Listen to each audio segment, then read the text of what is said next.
trial. We had opening statements. Opening statements are still actually going. We had to pause midway through for lunch. Better than TV. If you watch the prosecution's opening statement, you would say guilty. If you then watch the defense's opening statement, you would say, what the hell is the prosecution thinking, charging him? Basically, the prosecution started with this story. They said that, hey, they're all at the party, and Tory is leaving the party with Meg. They're in the car. An argument breaks out, during which Meg says and insults his skills as a rap artist. This leads to a situation where she gets out of the car and he shoots at her feet and yells, "Dance, bitch." And then she ends up at a hospital, and a doctor takes out 3 fragments of bullet wounds from her foot. Now, if you just hear, and the prosecution says that Kelsey, the other woman in the car, is going to testify that Tory shot Meg. And Kelsey has a text message where she texts somebody that, hey, Tory shot Meg. And then the rest of the prosecution's case is based on all these calls and texts where Tory's like, oh, I'm so sorry, oh, I'm so drunk. He never says that I shot him. He's just like, oh, I'm just so sorry, I'm so drunk. So question what he's apologizing for. So that's the prosecution's case. Seems pretty easy. Then the defense comes up, and man, it gets spicy. First, the defense goes, they're not telling you about half of what's going on. The most important thing they're not telling you about an eyewitness who saw 2 women fighting, Kelsey and Meg. And so let's talk about why them 2 are fighting. Let's talk about how she was in the front seat. The gun was caught in the front seat. Let's talk about how she might have gunpowder. She does have gunpowder. Let's talk about how this has nothing to do with the fight between Tory and Meg and everything to do with the fight between Meg and Kelsey. And then the defense starts dropping the bombs. He basically says this, that they're in the car. Yeah, they left. But do you know why they left? They left because Kylie and Tory were in the pool together. And Kelsey and Meg both felt some type of way about that, to the point that Meg felt really some type of way about that. And she was really trying to go, to the point that eventually, because of how Meg is acting, this is according to the defense, Kylie Jenner goes to Meg Thee Stallion and says, it's time for you to leave. They all leave. The defense's point is what happens in the car is this. Tory questions Kelsey, hey Kelsey, why are you backing up Meg for me trying to, get it on with Kylie Jenner? Meg has been snaking men from you your whole life. I hooked up with you, Kelsey, and then Meg went behind your back and hooked up with me. And Kelsey, this is not the first time. You had been hooking up with Ben Simmons. Meg went behind your back and hooked up with Ben Simmons. You had been hooking up with the baby. Meg went behind your back and hooked up with the baby. And so the defense starts dropping all these grenades. The crowd is captivated. The jury's like, oh, what's going on? And there's every reason to believe that there could have been a fight here, not between Tory and Meg, but between Meg and Kelsey. And the shooting could have not been Tory. It could have been done by any one of the other people in that car. What does all of this mean? Well, I'll tell you a couple things. First, Corey Gamble, Kris Jenner's husband, is going to testify, so this will continue to be must-see TV. 2, the judge is terrific. I expect a very fair trial. The lawyers on the defense side are terrific. I don't know what the government lawyer was doing, giving an opening presentation that made it seem like the most open and shut case ever, when in fact there are huge questions, including an eyewitness who saw 2 women fighting, suggesting that you have to explain that theory to the jury, and you didn't. So I don't love the prosecution's opening in that regard. Stay tuned. We'll have the full coverage here. It's up and it's stuck in the Tory lane. All right, we're back with the rest of the update in Tory lane. So we are taking our afternoon break. There's going to be more testimony at the end of the day. But right now, let me catch you up on what's happened since lunch. The defense continued and concluded their opening statement. They confirmed that their theory of the case is going to be that Kelsey was the shooter. Tory was just trying to break up the fight. Then the prosecution went up. They put on a police officer as their first witness. This is the police officer who arrived at the scene of the shooting. He testified about how he saw gun casings, blood spatter. This was a big mistake in my opinion, because the defense attorney ended up tearing this police officer's testimony to shreds. He basically got the officer to admit that they did not use the proper evidence markers to mark and identify the location of every piece of evidence. So the police cannot tell you where blood was found exactly in relation to the gun casings, where, based on the trail of blood, the victim would have walked around. They can't tell and paint the whole story of what happened when the person got out of the car. Why, if you can't paint that story, why, if you didn't use the evidence markers, why, if you purportedly have a very simple case, did you waste your time making your first witness a police officer whose testimony is going to get torn to shreds by the defense attorney? Big mistake in my opinion, if you ask me. From here going forward, the defense will always be able to point out that the government's investigation is completely incapable of telling the jury about the movement of the victim outside of the car. So if you're trying to inject reasonable doubt, alternative theories, you've now done a great job setting it up that the government's story has holes in it.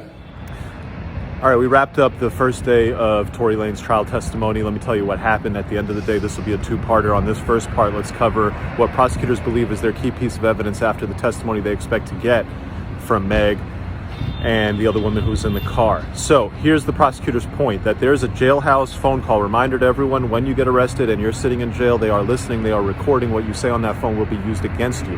According to prosecutors, Tory calls the other woman who was in the car, Kelsey, and basically admits to shooting and apologizes profusely to her. The problem with that theory, according to the defense, is that, well, he never says he shot her. He's just apologizing profusely, and he could be apologizing for a lot of things. According to the defense, the apology is for basically blowing up Kelsey's spot and revealing that he had been in a relationship with both of them. What side will the jury believe? It's way too early in the evidence. That call on its own means nothing. In fact, the evidence that was presented was through a detective. They asked that detective, hey, when did you listen to this jailhouse call? What can you tell us about it? He basically said, yo, I heard it last week. They asked me to go retrieve it from the system. I retrieved it. I'm playing it here for y'all today. What does it mean? What does he mean? What's he talking about?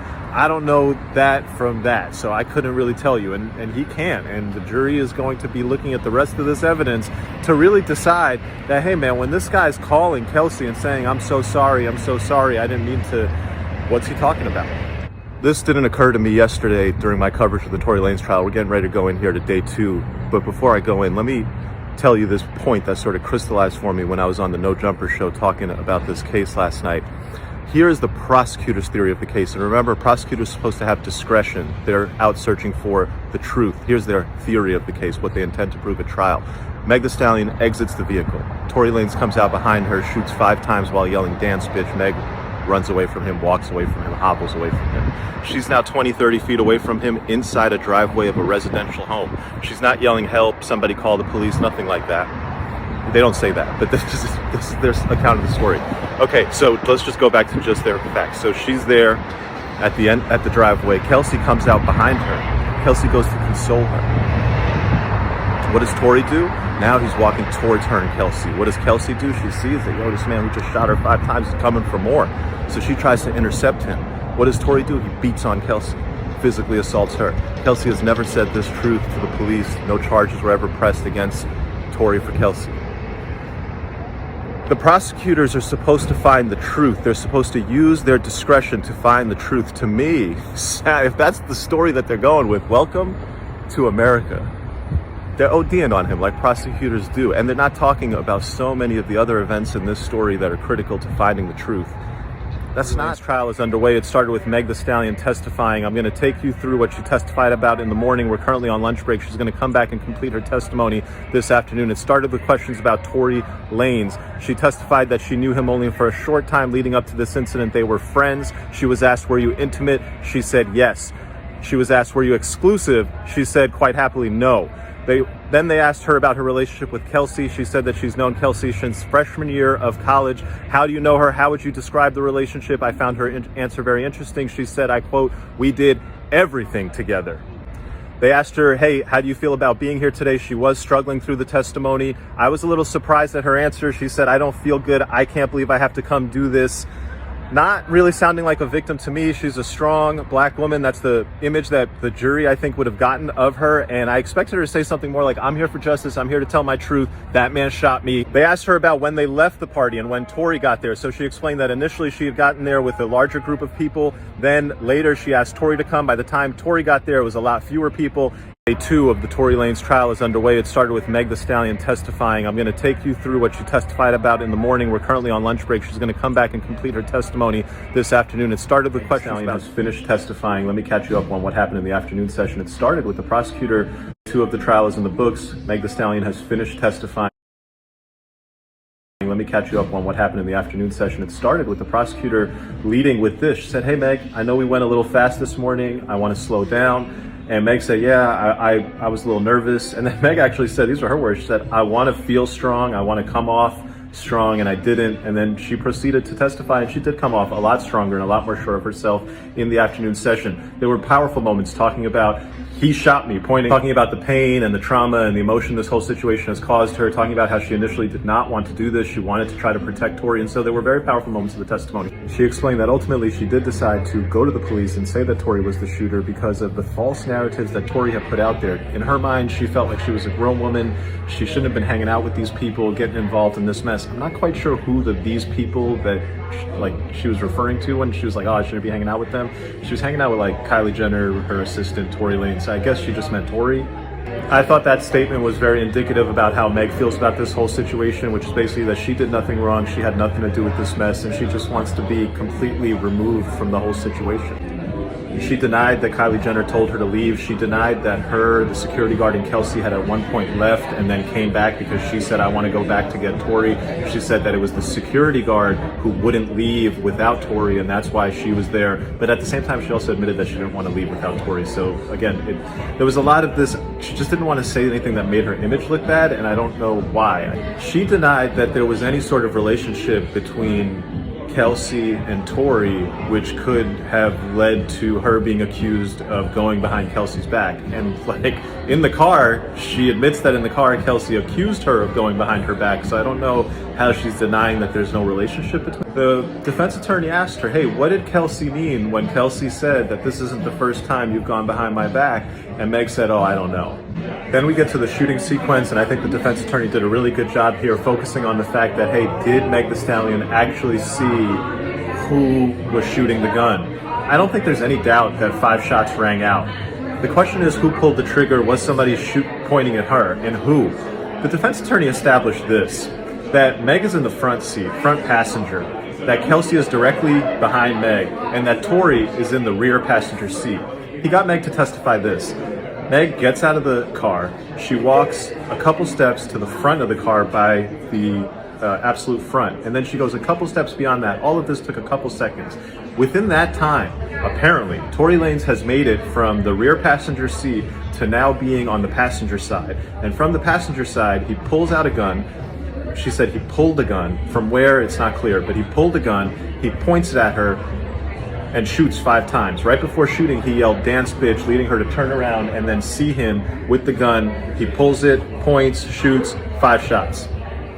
Where's Kelsey in all this? She has no idea. What does she then do? She then crawls away. The part that the defense attorney focused on is how, in a matter of seconds, does he get from the rear passenger to having a gun in his hand to being on the passenger side in position to shoot over the window at you, all in a matter of seconds. To me, there had to be something else that happened in that sequence of events from the time she got out of the car and the time the shots rang out. And then she completely denied that there was any sort of altercation between her and Kelsey. As to whether there was an altercation between Kelsey and Tory, and there has to be some altercation because there's a fingernail on the ground and there's jewelry on the ground. And so and Kelsey has blood on her. Kelsey has her swimsuit strap ripped off. So how did that all happen?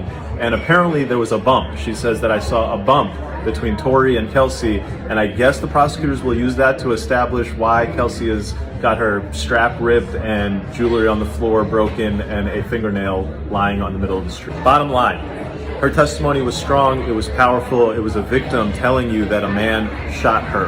All right, so from here, I think there's 2 important issues with this case. One, what are the other witnesses going to say? What's the driver going to say? What's Kelsey going to say? And what is the neighbor? There was a homeowner who lived there, who's in the house that is very close, very adjacent to where all of this is unfolding. He would have seen and heard a lot. He's going to testify. The other thing, the defense did a really good job of establishing that, hey, Meg's timeline here of in a few seconds, Tory gets out of the rear passenger, gets onto the passenger side of the vehicle, yells, "Dance bitch," pulls a gun, lets out 5 shots. There could have been a lot more that happened there in that sequence, because that's a lot of things happening in a very small amount of time. And it is not clear from Meg's testimony that a jury would go ahead and say, oh yeah, that man pulled a gun and he was shooting out. I could see the jury looking at that testimony, looking at that sequence of events, saying that doesn't add up and that means reasonable doubt, or looking at it and saying, well, okay, maybe something happened here, but did this guy intentionally pull a gun and shoot at this woman? No, maybe there was another shooter, maybe there's another explanation of how those gunshots rang out. My God, when we walked out of that courtroom just now, every single person was shocked. Every single person was frozen. A lot of people were looking at me like, bro, Tell me what is going on. Kelsey took the stand. Before she even started talking, there were fireworks. This started with Kelsey coming in and saying she is invoking her Fifth Amendment right to remain silent and not testify. When someone invokes the Fifth Amendment, they have to be invoking it because if they were to testify, they would be giving testimony that incriminates themselves.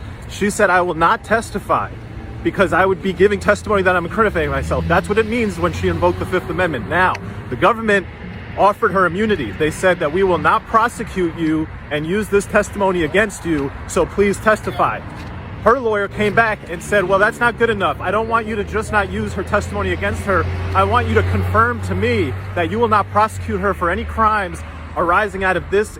This morning, let me catch you up on the rest of Kelsey's testimony. They asked her, how are you feeling? She said, I don't want to be here. They asked her, what's triggering you? She said, quote, lies from Megan. She was asked, what lies? That I betrayed her, that I am a bad friend, that I took hush money. She was asked, how do you feel about the allegation that you shot Megan? She said, that's ridiculous. She was asked, how did you meet Tory Lanez? Me and Meg both met him at the same time at a Rock Nation brunch. She continued that after they met, Meg wanted to hook Tory up with Kelsey, that did happen, that Kelsey and Tory were engaged in an intimate relationship, that Kelsey got COVID, went back to Texas, and during the time she was back at Texas, having left LA, Tory and Meg started getting it on. They talked about the night of the incident. They got to Kylie Jenner's house around 3 to 4 p.m. She was a great witness, by the way. She answered everything extremely knowledgeably, extremely truthfully. I believe every word she said.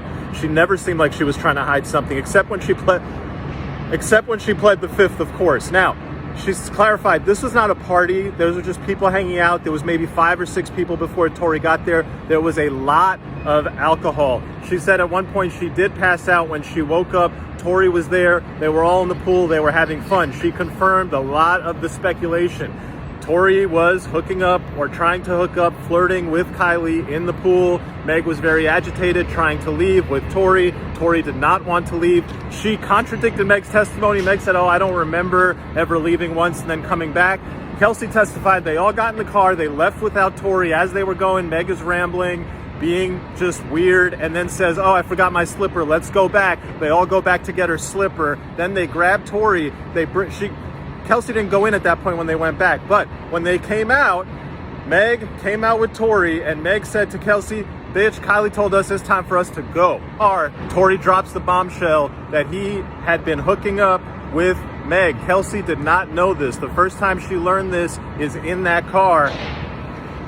That's when the argument ensues. That's when just lots of arguing is going back and forth. The prosecutor really tried to pin it down and make it look like the argument was only between Tory and Meg, and Kelsey was adamant that nah, everybody was arguing with each other. It was a mess. She confirmed that Meg was dissing Tory's career, his skills as an artist. This stuff all crescendoed. The prosecutors asked her about, was there ever a threat made by Tory to shoot? She said yes. Prosecutor asked her, what's the context? She said, I invoke my Fifth Amendment right. You can only invoke your Fifth if the testimony that you are compelled to give will incriminate you, meaning that the context around the threat, if Meg will not tell us, if Kelsey tells us, it would incriminate her. You heard the bomb. Crazier. We are on a 15-minute break. Got to get back into the courtroom very quickly. I sat at 12 o'clock directly in Kelsey's line of vision. I watched her testify. I watched her deny that Tory threatened to shoot her. I watched her confess that she lied to the police when she said that. The reason why she was lying to the police, the investigators, is because she wanted to protect herself. OMG. The rest of the testimony that we just saw in the after lunch session was a prosecutor holding on for dear life to a recording between her, a police investigator, and another LA County prosecutor, and Kelsey, and just replaying that recording and saying, Kelsey, didn't you say this? And Kelsey saying, I did. Kelsey, is that true? And Kelsey saying, no, I lied. Did the LA County prosecutors give Kelsey immunity? I think so. They did, didn't they? That's what I reported this morning. That's what I saw in this courtroom. Does Kelsey sound like a believable witness? No. Is Tory Lanez accusing her of being the shooter? Yes. I'll tell you something.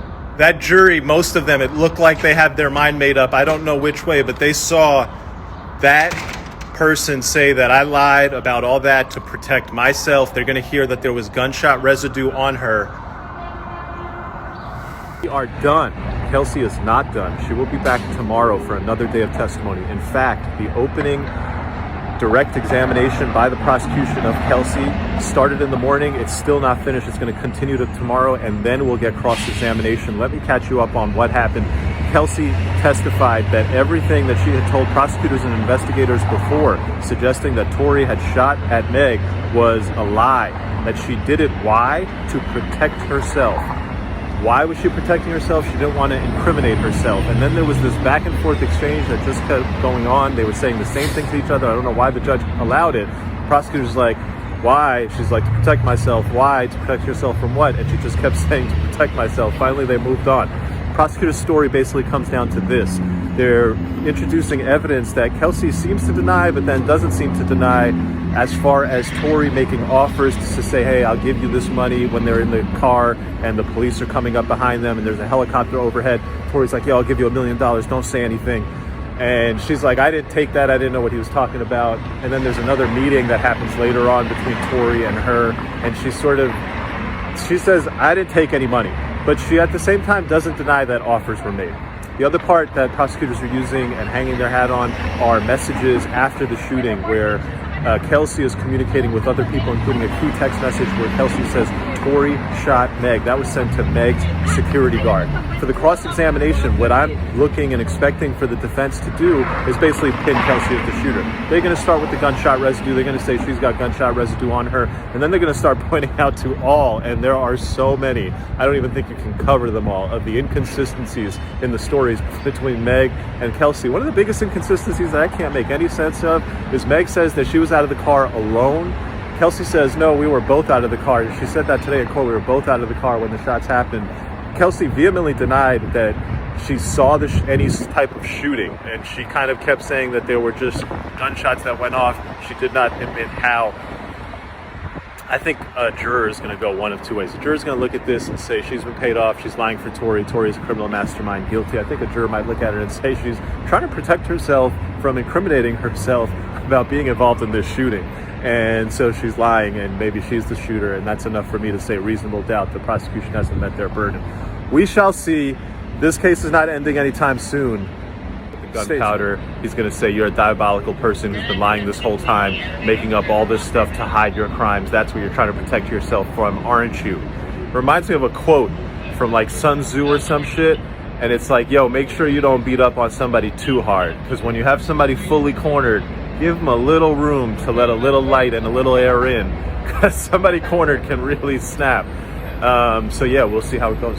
Oh, and yeah, there's some explosive subscriber-only content, but I just can't drop it until after the trial. You have your subscription for the whole month, so you'll get it. Doctor testify the morning session. We had the doctor testify the idea that these are not bullet fragments in her foot. That's done. Forget about it. Those are bullet fragments. Every single person on that jury, if you ask me, believes that it was bullet fragments. How did they get there? That's the question.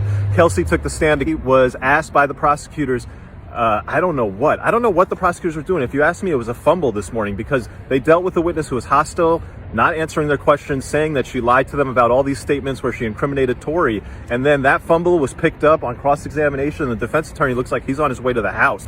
The defense attorney starts with the immunity piece. Okay, you've got immunity. You're only testifying once you got the immunity. Understood. Then the defense attorney goes into this idea that she's been paid off, and he does a great job of establishing the fact that she's never made any statements to prosecutors in all of 2020, all of 2021. This happened in 2020.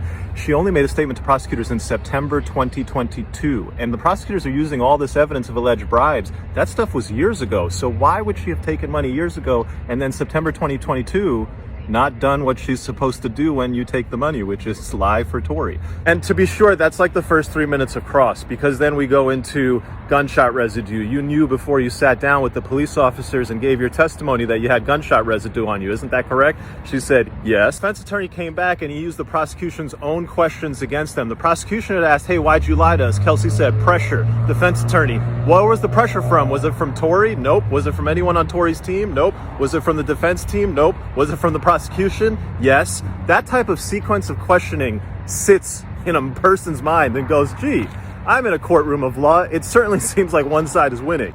A lot more happened this morning. I'm talking about just a lot. The prosecution was straight up planting the seeds because I think there's a juror there that they don't like and they're trying to get rid of him. There was an issue about the prosecution springing defense evidence. They're just like oh, hey, we got this text message. I just found it in my back pocket. I'm going to use it. And the defense attorney was going nuts. The gloves are off at this point. There's a lot of cordiality. There's a lot of decorum. People follow the rules. Nobody acts out. But the attorneys on both sides now, when it comes to like, hey, can we get by with this? Like, no. I'm not okay with that. And, you know, they're saying stuff kind of out of order, out of turn. People are starting to feel that trial pressure. That's how it goes. Nothing is decided. Everything is an open game. You got to be on your P's and Q's when you're taking it to trial. Only post. I'm going to do two. Here's the first one. So the first one, I'm going to catch you up on what happened in court prior to Kelsey taking the stand, prior to the doctor taking the stand. So the defense brought up a couple of issues where he feels like he was being treated unfairly by the prosecutors.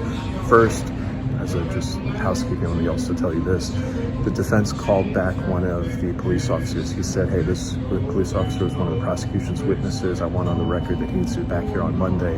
I don't know why he wants to call back, but it's interesting because it tells you that the defense is definitely going to put on a case. A lot of times, sometimes the prosecution puts on their case, the defense rests, it goes to the jury. In this case, the defense is definitely going to put on a case. They'll probably have tons of witnesses. We're hearing Kylie Jenner, Corey Gamble. Tory might even go ahead and take the stand and testify.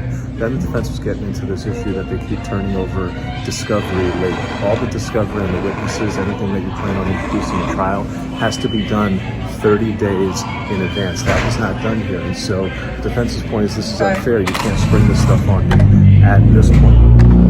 That's my Indian food. You also get to see that as part of the subscription option. And, you know, the judge basically said, look, I'm going to allow them to use this stuff. It's like an Instagram post. This detective who like downloaded it from Instagram. He's going to testify and introduce the post. The judge is like, look, it was late, but I'm going to allow them to use it. I'll give you extra time if you need extra time to prepare. But a trial is a search for the truth, and I'm not going to deny them. Obviously, the judge is very pissed at Kelsey, you know, just kind of being all over the place, lying, complicating the hell out of the trial. So he's going to let people ask her as many questions for as long. Kelsey's done testifying, and we're on a 15-minute break. This has to be quick. The key moment of her testimony, I think, has to come down to when the defense attorney elicited testimony from her suggesting that there was a physical altercation between her and Meg. Kelsey seemed very hesitant answering these questions, like she didn't want to say. However, she then said, hey, we both got out of the car. You will remember Meg testified that Meg got out of the car. She does not know where Kelsey was. Kelsey was on the passenger side, and that she turned around and she saw Tory shooting at her. Kelsey testified that this part she remembers. She and Meg both got out of the car, and that there was a physical altercation. Kelsey described it as a bump. The defense attorney was like, really? You guys are super drunk? You just got into a yelling match with her over the fact that she was hooking up with Tory without you knowing. You also mentioned to her that this wasn't the first time she betrayed you like that. She had done it with one other guy. Interestingly, the defense had said it was Ben Simmons and DaBaby. Kelsey said, I only named one name. She didn't confirm if it was Ben Simmons or DaBaby. And the defense attorney's like, so after all that, you guys both get out of the car, and all that happened between the two of you was a bump? I'll tell you, I don't think anybody in the room believes that the only thing that happened between Meg and Kelsey that night as far as a physical altercation is a bump, especially not when the rest of the testimony confirmed that other than discussing how she's going to be moving out of the Airbnb that she was staying at with Meg and she's going to be going somewhere else, other than a brief communication about her living arrangement, the two of them have not spoken. They have not called each other on the phone. They have not met in person. They do not talk. Kelsey has done days. I watched her struggle and hesitate and take abnormally long pauses when she did not want to answer questions. I watched her respond, oh, it was confusing, it was blurry, I don't know, I don't remember, when she didn't want to answer questions. I also saw her answer some questions in the morning session very confidently, very believably. But there was one question that she answered that when she gave the answer, I felt like I was seeing the real, authentic Kelsey Harris, a person I was having a conversation with at a coffee shop like a friend, not somebody testifying on the trial. The question was this. They asked her, did you hear someone yell, dance bitch? She said, now where did that come from? Those words that loom so large over this trial, the fact that the prosecution claims, Meg claims, that that Tory yelled, dance bitch, and pointed a gun at her. Kelsey Harris said, now where did that come from? She didn't just say, no, I didn't hear it. She said, where did that come from? And she said it in a very authentic manner. Like she, for the life of her, cannot figure out where in the hell that came. I watched Kelsey Harris Got back on the stand. The defense attorney began his cross-examination. There was something called redirect examination by the prosecutor. Let me tell you exactly what happened. The defense attorney began by trying to introduce some sort of Rock Nation angle. I'm not sure where he was going with it. He asked Kelsey, isn't it true that weeks before this incident, Rock Nation was trying to sign Tory and the two of them had a falling out? Kelsey said she didn't know what they are talking about. We will see if the defense has other evidence and how this angle plays into their theory. Turning to the rest of her testimony in the afternoon, Kelsey did confirm that Meg was, she used the word irritated. She was in her feelings over the fact that Tory was flirting with Kylie Jenner. Kelsey also confirmed that EJ was there. They could have left with EJ. They did not have to leave with Tory's drivers. She confirmed that they did leave once. Meg said, I don't remember leaving once and coming back. Kelsey said, yeah, that happened. We left once. Meg was mad in the car that we had left Tory with Kylie, and then we went back because Meg said, oh, I need my slipper. We don't know if there was really a missing slipper. You can put that together yourself.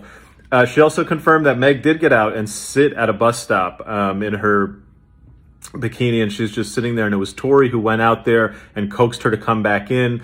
Meg denied that. She said, I don't recall that happening. Well, how do you not remember that? And yet you remember exactly who shot you. Okay, there was more. There was the confirmation that, yeah, we did get into an argument over men, that, yeah, Tory did say that he was hooking up with Meg, and that was the first time I heard that, and that did. After lunch, Kelsey got back on the stand. The defense attorney began his cross-examination. There was something called redirect exam.